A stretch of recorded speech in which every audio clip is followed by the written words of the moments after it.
बहुत समय पहले एक छोटे से गांव में आरव नाम का 10 साल का लड़का रहता था। वह बहुत जिज्ञासु था और हर चीज के बारे में सवाल करता रहता था। लेकिन बाकी बच्चे उसे अजीब समझते थे, इसलिए उसके ज्यादा दोस्त नहीं थे। आरव को जंगल और पुरानी चीजों में बहुत दिलचस्पी थी। एक दिन स्कूल से लौटते हुए उसे रास्ते में एक पेड़ के नीचे एक चमकती हुई पुरानी किताब मिली। किताब के ऊपर सुनहरे अक्षरों में लिखा था, जादुई जंगल का रहस्य। आरव ने किताब उठाई और घर जाकर उसे खोला। जैसे ही उसने पहला पन्ना पलटा, कमरे में नीली रोशनी फैल गई और सामने एक छोटा बोलने वाला तोता प्रकट हुआ। तोते ने कहा, मेरा नाम टॉमी है। मैं इस किताब का रक्षक हूँ। अगर तुम सच्चे दिल से बहादुर हो तो मैं तुम्हें जादुई जंगल दिखा सकता हूँ। आरव ने थोड़ी देर सोचा और बोला, हाँ, मैं तैयार हूँ। अचानक तेज हवा चली और दोनों एक रहस्यमयी जंगल में पहुंच गए। वहां पेड़ बातें कर रहे थे, फूल गा रहे थे और नदियां संगीत बजा रही थीं।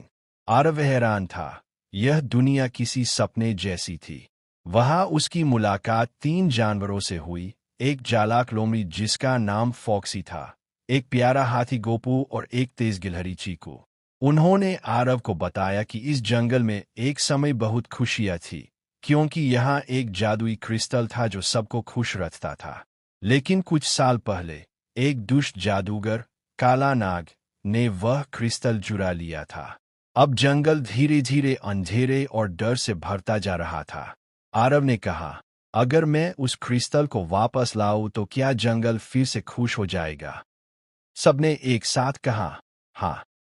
आरव ने दृढ़ निश्चय किया और अपने नए दोस्तों के साथ क्रिस्टल खोजने की यात्रा शुरू कर दी।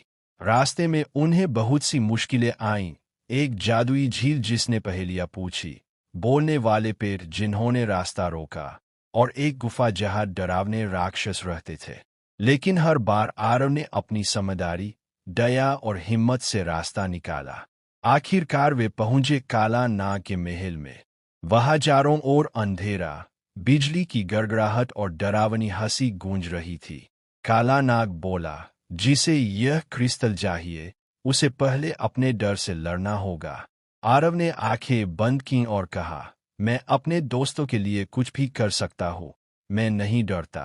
तभी क्रिस्टल चमकने लगा और उसकी रोश काला नाग धीरे धीरे धुएं में बदलकर गायब हो गया। जंगल फिर से हरा भरा हो गया, फूल खिलने लगे और सबने मिलकर खुशी का गाना गाया। टॉमी बोला, आरव, तुम्हारे अंदर ही असली जादू है, हिम्मत और दया का जादू। आरव मुस्कुराया। एक रोशनी की लहर आई और वो वापस अपने गांव पहुंच गया। सुबह जब उसने सबको अपनी कहानी बताई तो कोई उस पर हंसा नहीं। सब बच्चे उसके दोस्त बन गए। अब आरव गांव का हीरो था, जिसने जादुई जंगल को बचाया था। और तभी वह नीली किताब फिर चमकने लगी, जैसे कह रही हो, जब भी कोई सच्चा दिल वाला बहादुर मिलेगा, मैं फिर लौट आऊंगी।